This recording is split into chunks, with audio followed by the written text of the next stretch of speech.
아멘도 야무지게 아멘. 할렐루야. 네.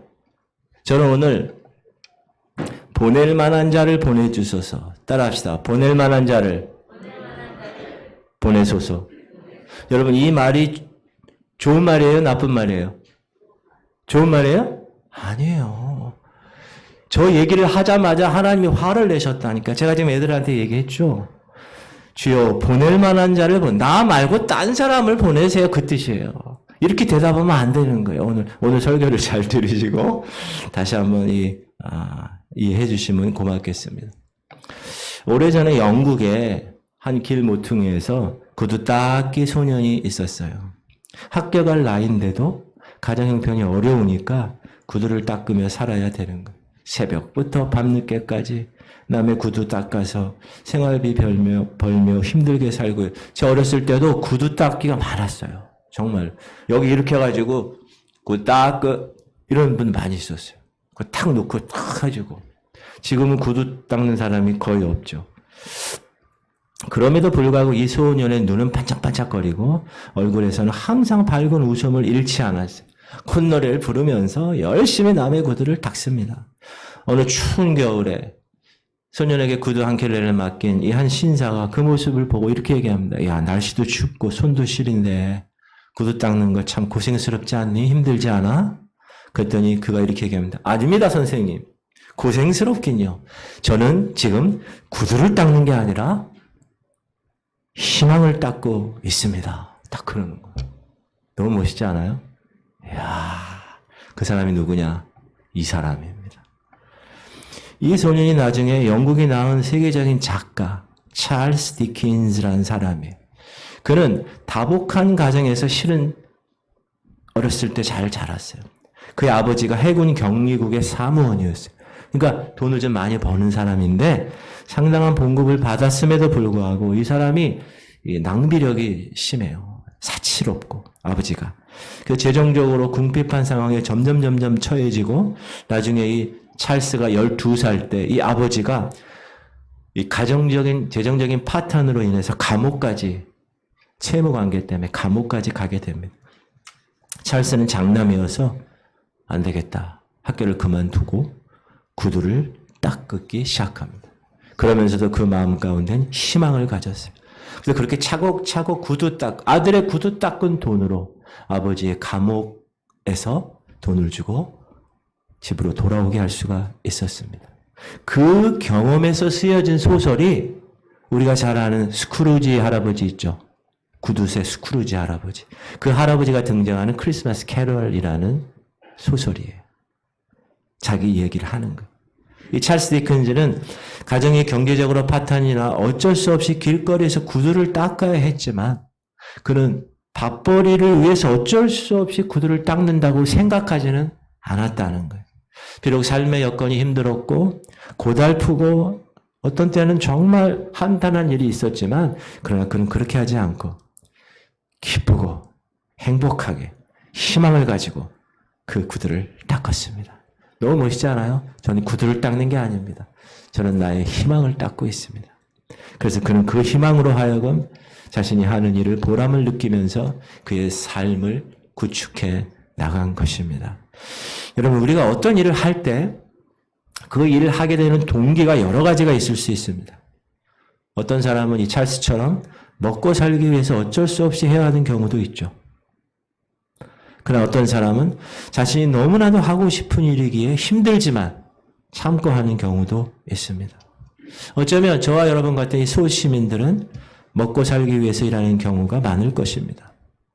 그러나 우리가 어떤 동기로 일을 하고 있든지 그건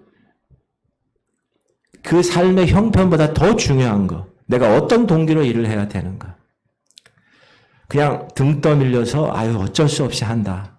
이렇게 생각하며 그 일을 하는 거하고 기쁨과 감격으로 일을 하는 거하고 다르다는 거.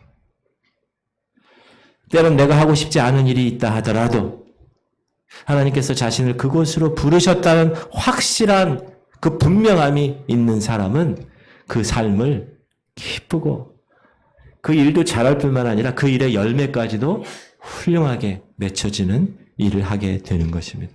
오늘 본문에 나오는 모세를 보면 하나님이 분명히 아시고 택하셔서 부르셨어요. 무엇을 위해서? 애굽의 노예로 있는 하나님의 백성들을 출애굽하기 위해서. 그러나 너무나도 완강하게 거부합니다. 결국 그가 해야 될 일이에요. 그러나 그가 거부한다는. 모세가 미디안 광야에서 양떼를 치고 있을 때 하나님께서 그에게 나타나시죠. 애굽에 가서 애굽 땅에서 노예 생활하고 있는 내 백성 이스라엘 인도하여 내라. 모세의 반응, 저는 하나님 말씀을 따를 수 없습니다.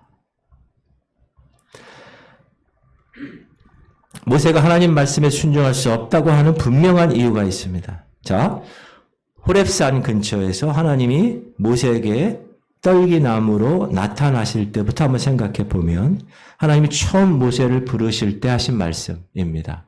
시작. 하나님이 이르시되 이리로 가까이 오지 말라. 네가 서는 곳은 거룩한 땅이니 네 발에서 신을 벗으라. 자, 하나님이 왜 모세에게 부르시면서 동시에 요구하시는 게 있어요. 네 발에서 신을 벗으라. 이 신을 벗으라고 왜 얘기하셨을까? 여러분, 이 신을 벗으라는 것의 첫 번째 의미는 뭐냐 하면 너는 이제부터 나의 종이다라는 것이죠. 옛날에 종들은 신을 신지 않았습니다. 하나님께서 모세에게 신을 벗으라고 하는 것은 하나님의 부르심을 듣는 그 순간 하나님의 종이 되었다는 것을 이야기합니다. 저는 목사로 부름받은 그 순간 하나님의 종이 된 사람이에요.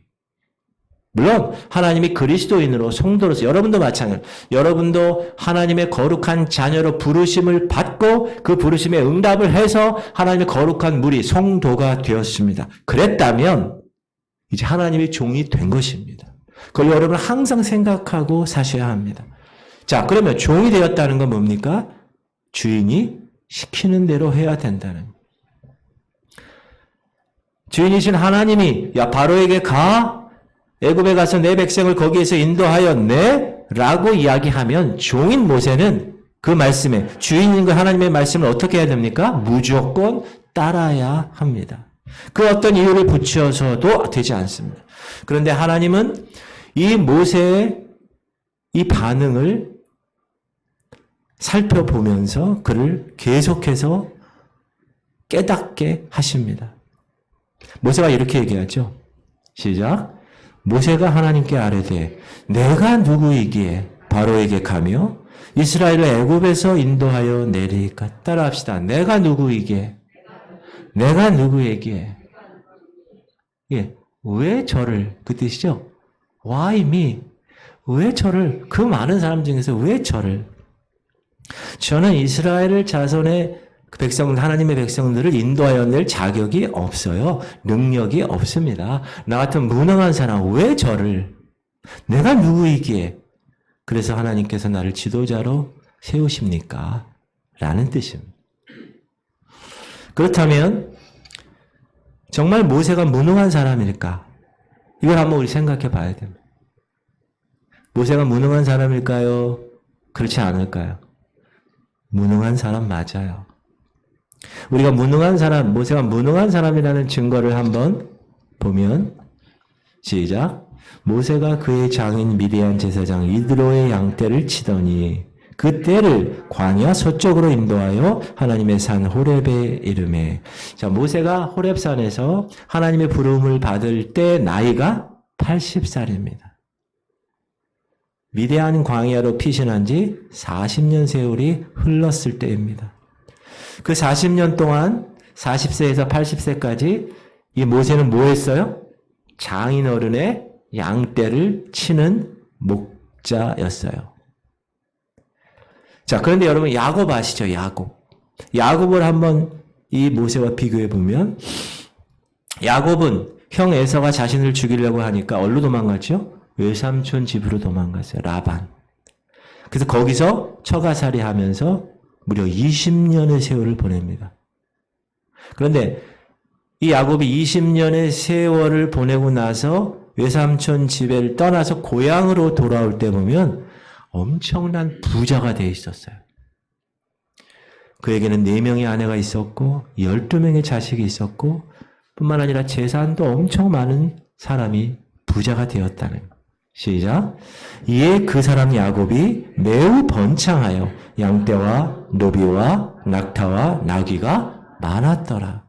야곱은 20년 동안 타지 생활하면서 큰 가족을 이루었을 뿐만 아니라 엄청난 재산까지 모았습니다. 그런데 모세는 무려 40년을 장인어른 집에서 있었는데 아무것도 가진 것이 없었다.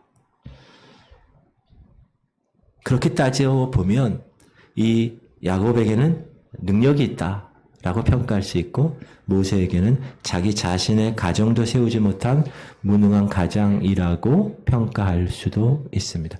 그래서 모세 자신이 생각했을 거예요. 주님, 제가 40년 동안 한 게 아무것도 없어요. 어떻게 저 같은 무능한 존재를, 아니 하나님의 나라 백성들, 그 수많은 백성들을 이끌어가는 리더로 저를 세우십니까? 라고 말했던 거예요. 여러분, 우리도 때로 그렇습니다.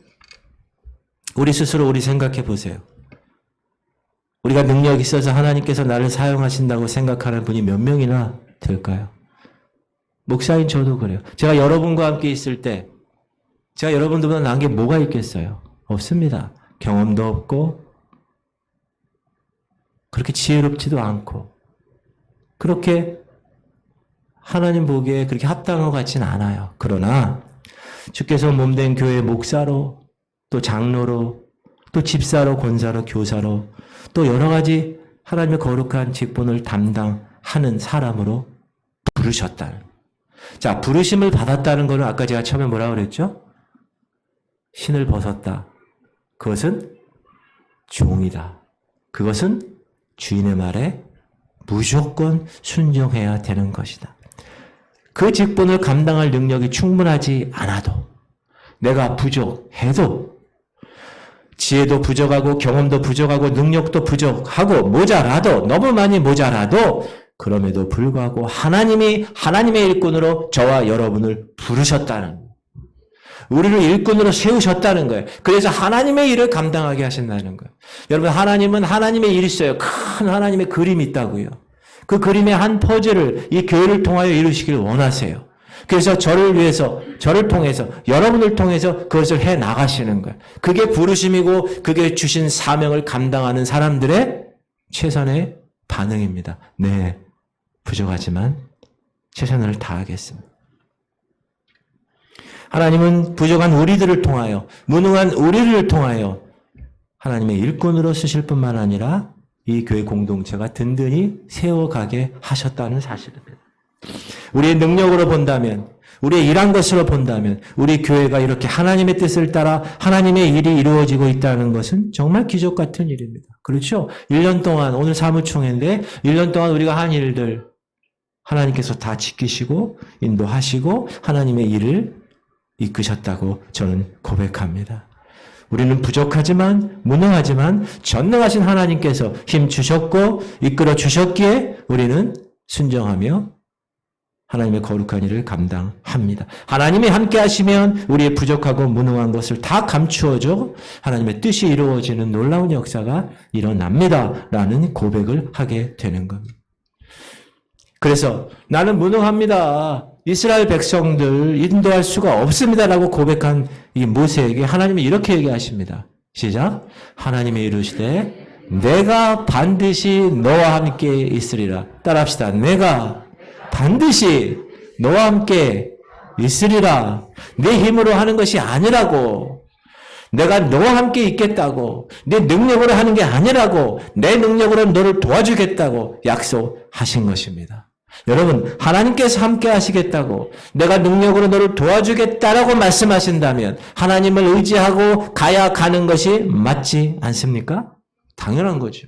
그러나 모세는 여전히 가지 않으려고 하나님께 순종하지 않으려고 몸부림을 칩니다. 그리고 이런 핑계를 대죠. 하나님 말씀대로 내가 이스라엘 백성들에게 가서 야 너희 조상의 하나님이 나를 보내서 왔어. 그러면 그들이 내게 그 하나님이 누구냐? 그 이름이 무엇이냐? 라고 묻으면 내가 뭐라고 대답해야 할까요? 쉽게 말하면 너를 보낸 분이 도대체 누구길래 우리가 네 말을 들어야 돼? 라고 모세 자신의 말을 믿지 않을 것 같아서 나는 갈 수가 없다는 거예요. 고대 근동에서는 왕이나 군주가 사신을 보낼 때 그 사신에게 자신의 권위를 전적으로 위임한다는 의미를 주기 위해서 인장을 줍니다. 자신의 이름을 담긴 인장을 탁 주고 혹은 인장이 찍힌 편지를 줍니다. 그래야 그 자신이 전한 말이 권위가 있기 때문에 그래요. 그런 의미에서 모세가 누구의 이름으로 가느냐라고 하는 것은 이스라엘 백성들에게 굉장히 중요합니다. 하나님이 이스라엘 백성의 이 리더십으로 모세를 세우는 큰 힘이 되는 거기 때문에 그렇습니다. 그래서 하나님 뭐라고 그러시죠? 이름을 밝히십니다. 이전에는 단 한 번도 밝히지 않으셨어요. 하나님이 하나님 자신의 이름을. 그러면서 뭐라고 그러시죠? 나는 스스로 있는 자다. I am who I am. 난 스스로 존재하는 자야. 쉽게 얘기하면 나는 나야. 여러분 거기서 나온 하나님의 말씀이 야훼라는 말이에요. 사실 그 이름은 굉장히 중요한 의미를 담고 있는데 하나님의 이름을 나타내는 명칭이라고 보기보다는 하나님의 존재를 드러내는 것이기 때문에 그래요. 그 무슨 말입니까? 쉽게 얘기하면 하나님은 세상에 존재하는 어떤 피조물처럼 누군가에 의해서 만들어진 존재가 아니라는 거예요. 사람으로 송아지를 만들고 무슨 신상을 만들어서 그걸 섬기는 그런 대상하고는 질적으로 차원이 다른 존재라는 거예요. 하나님은 만들어진 존재가 아니라 만드시는 분이야. 창조주셔. 알파와 오메가시고 처음과 끝이고 그 여호와 하나님은 이스라엘 조상 아브라함과 이삭과 야곱을 택하셨고 그들을 가나안 땅으로 인도하셔서 주시겠다고 약속하신 분이야. 너는 이스라엘 백성에게 가서 그 말씀 그대로 전하면 돼. 라고 얘기하시는 거죠. 모세가 순종했을까요? 아니요. 신뢰하지. 또 다른 핑계거리를 내죠. 근데 하나님, 그들이 나 믿지 아니하면, 내 말 듣지 아니하면 어떻게 합니까? 모세야, 너 거짓말하는 거 아니야? 이렇게 얘기하면 어떡하죠? 그러자 하나님이 모세에게 손에 들려진 지팡이를 땅에 던지라고 이야기하죠. 그 지팡이를 땅에 던집니다. 이렇게 딱 던졌어요. 지팡이가 뭘로 변했죠? 뱀으로 변했어요. 여러분 왜 하필 지팡이가 뱀으로 변했을까요? 비슷하게 길어서 그랬을까요? 그게 아닙니다. 성경에서 뱀은 어떻게 표현됩니까? 하나님을 대적하는 의미로 표현됩니다. 에덴 동산에서 아담과 하와를 유혹해서 죄에 빠지게 한 존재가 뭡니까? 뱀입니다. 악인을 상징하거나 하나님을 대적하는 사단을 상징할 때 옛 뱀이라는 말을 씁니다. 그리고 그것은 애굽을 상징하기도 합니다. 그러니까 애굽은요 얼마나 신이 많은지 몰라. 사람들이 만든 신. 지팡이를 던져 뱀이 되게 하신 것은 그리고 그 꼬리를 잡으라고 해서 다시 지팡이가 되게 하신 것은 그 어떤 악의 세력도 그 어떤 사단의 세력도 그 어떤 애굽과 그 왕 바로의 권능도 하나님의 보내심을 받은 모세의 손 지팡이 이것 안에 꼼짝 못할 것이라는 것을 보여주는 거예요. 능력이 하나님께서 함께 하시니 걱정하지 말아라. 그렇게 확인시켜 주는 것입니다. 모세가 이스라엘 백성들을 저 애굽에 보내는 것은 사단의 세력을 이기신 하나님이 모세를 통하여 그곳에 가신 것을 말하는 것입니다. 애굽의 권력도 바로 왕의 권력도 이기시는 하나님이라는 것을 보여주고 그 능력을 주면 이스라엘 백성들이 모세를 믿게 되고 애굽 왕도 믿게 될 거야. 그래서 여러분 10가지 재앙 중에 나오잖아요. 그렇죠? 계속 이렇게. 나중에 6월절 사건까지. 그래도 하나님의 능력을 신뢰하지 못해요. 모세가. 그러니까 모세의 손을 품에 넣어서 나병을 걸리게 해요. 나병이 걸렸네. 다시 품어서 다시 빼니 나병이 나. 당시 나병은 불치병입니다. 세상 그 어떤 의술로도 고칠 수 없는 병입니다. 근데 하나님께서 순식간에 그 불치의 병을 낫기도 하시고 병을 이루기도 하시는 그런 능력의 하나님이라는 것을 보여주신 것입니다. 그런데도 모세는 순종하지 않습니다. 핑계거리를 또 찾습니다. 시작. 모세가 여호와께 아뢰되 오 주여 나는 본래 말을 잘하지 못하는 자니이다. 주께서 주의 종에게 명령하신 후에도 역시 그러하니 나는 입이 뻣뻣하고 혀가 둔한 자니이다. 여러분 모세가 원래 말을 잘 못하는 사람일까요? 잘하는 사람일까요? 사도행전에 이렇게 나옵니다. 시작. 모세가 애굽 사람의 모든 지혜를 배워 그의 말과 하는 일이 능하더라. 모세가 처음에 이렇게 바구니에 갈대 이렇게 가가지고 갈대 상자에서 애굽 궁녀에게 바로 공주에게 이렇게 건진 받잖아요. 모세란 뜻이 물에서 건졌다는 뜻이잖아요. 처음 40년 동안 애굽의 왕국에서 자라죠. 왕자의 신분으로 자랍니다. 얼마나 40살까지 얼마나 많은 걸 배웠겠어요. 고대 세계에서 왕을 비롯한 지도자들이 반드시 배워야 하는 학문이 있습니다. 두 가지인데 하나는 수사학과 웅변술입니다. 사람들을 잘 설득해서 자신의 지도력을 따르기 위해서는 말을 잘하는 법을 배워야 돼요. 설득하는 법을 배워야 됩니다. 애굽의 왕자로 자란 모세 또한 말 잘하는 법에 대해서 분명히 배웠을 것입니다. 그런데 그가 지금 하나님 앞에서 뭐라 그럽니까? 저는 말을 잘 못하는 사람이에요. 그렇게 말한 이유가 두 가지가 있을 수 있습니다. 하나는 이제 40년 지나고 미디안 광야 생활에서 40년의 양떼를 치며 있는 그 시간 동안 이 말하는 것을 잃어버렸을 수도 있다. 여러분 양떼 치면서 수사학이나 웅변술을 써먹을 일이 있었겠어요? 없죠. 조용히 그냥 막대기로 양만 치면 되니까. 두 번째는 애굽에 가지 않을 핑계거리 삼기 위해서. 원래 말을 지금 잘 못하면 더 부풀려서 하나님께 이야기하는. 그래서 애굽에 가봐야 전 바로 설득할 수 없습니다. 왕을 설득할 수 없어요. 저는 부적격자입니다. 이렇게 말하고 있는. 그러니까 하나님께서 그래 네가 말을 잘 못한다고 하자. 그렇다고 네가 애굽에 가지 못할 이유는 되지 못해. 입을 지으신 자가 나다. 말을 잘하고 못하는 것은 하나님께서 정해주시는 거야. 내가 함께 하는데 뭐가 문제겠니? 네가 말 못하면 네 형 아론이 있잖아. 그 말 잘하는 아론이 너를 대신해서 대변인이 되어서 모든 말을 해주도록 하나. 걱정하지 마. 자, 이제 변명할 거리가 있어요, 없어요? 이제 없어요. 그러니까 마지막으로 이렇게 얘기합니다. 시작. 모세가 이르되 오 주여 보낼 만한 자를 보내소서. 다시 따라합시다. 오 주여 보낼 만한 자를 보내소서. 이렇게 얘기하면 된다고 그랬어요? 안 된다고 그랬어요? 안 된다는 거예요. 이 말의 뜻이 뭐라고요?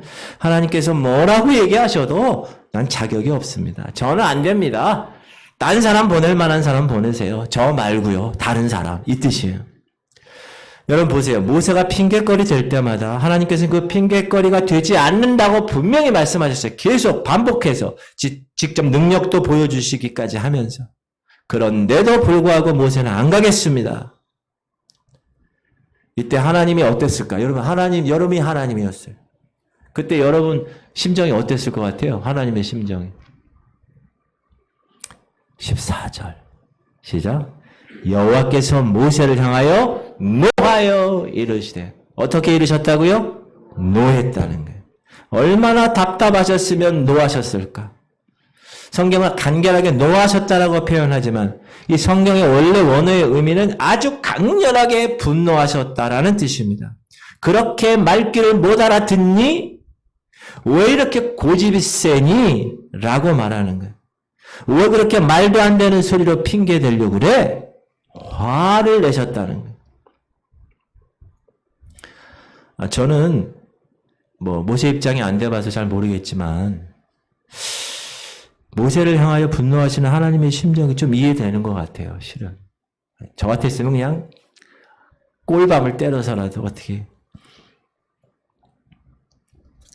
이런 고집을 피우는 모세, 바로 우리의 모습이 아닌가. 세상을 살아가면서 믿음으로 살아야 할 우리입니다. 그렇죠? 여러분, 성도라는 게 뭐예요? 거룩히 구별된 무리들이죠.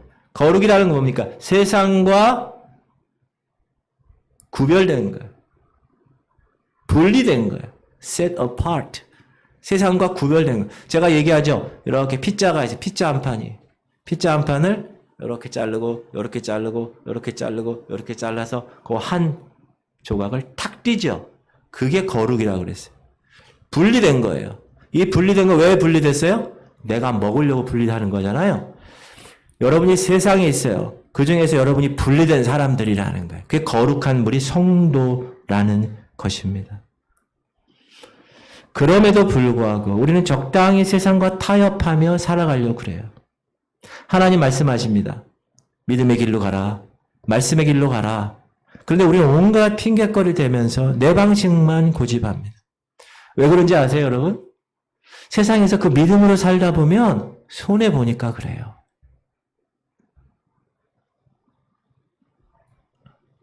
학생들 특히 교회 다닌다고 그러고 믿음 생활한다고 그러면 뭐라면 세상에서 애들한테 왕따 당하기 때문에 그러는 거예요. 요즘 세상이 그래요.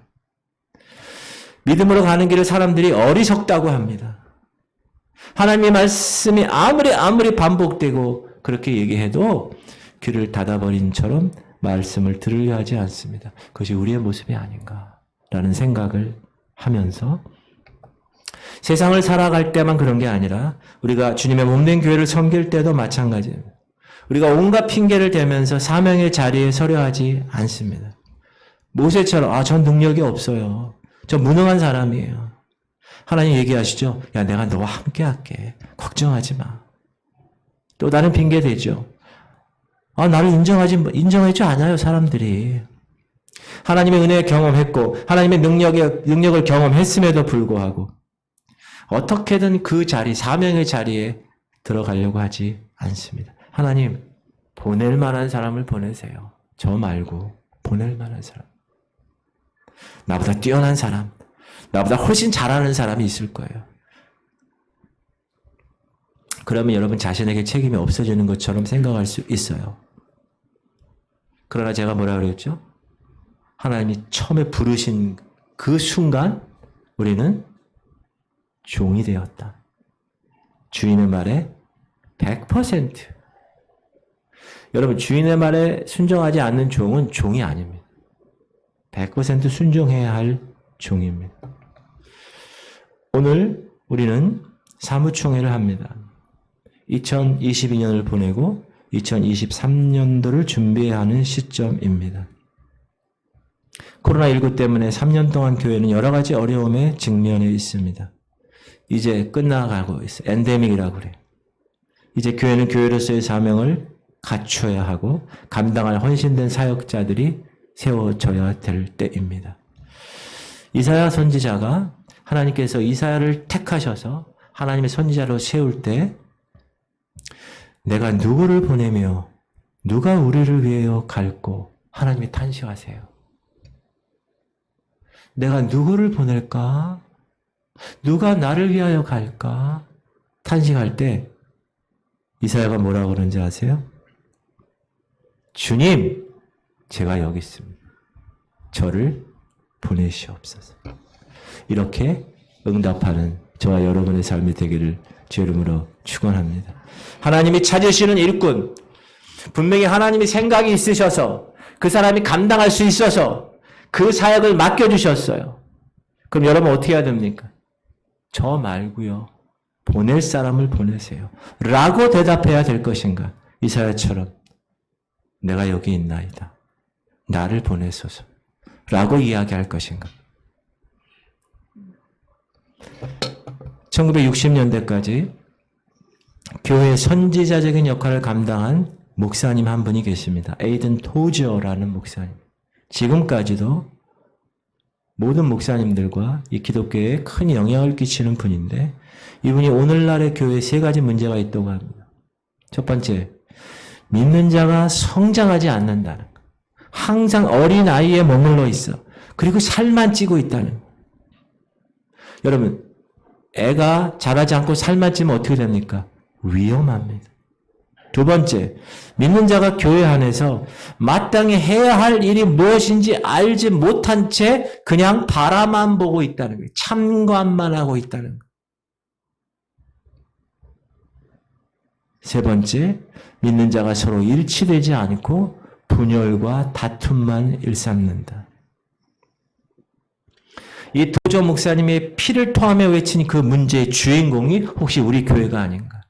혹시 제가 아닌가? 혹시 여러분이 아닌가? 나를 두고 하신 말씀처럼 들리진 않습니까? 하나님 보낼 만한 자를 보내주세요. 저 말고요. 이렇게 말하는 우리 아닌가 생각이 듭니다. 하나님께서 하나님의 일을 감당하기 위해서 다 계획하시고 내가 누구를 보내며 누가 우리를 위하여 갈고 말씀하실 때 주님, 제가 여기 있습니다. 나를 보내소서.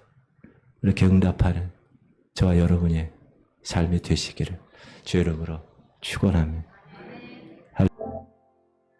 이제는 우리 주 예수 그리스도의 무한하신 은혜와 하나님 아버지의 극진하신 사랑하심과 성령님의 감동감화 충만 교통이로 하심이 주께서 보내시길 때 주님 제가 여기 있습니다. 나를 보내소서 하며 순종하며 살아가기로 결단하며 이 자리를 떠나는 하나님의 백성들 머리 위에 이제부터 영원토록 함께 하시기를 간절히 축원하옵나이다. 아멘.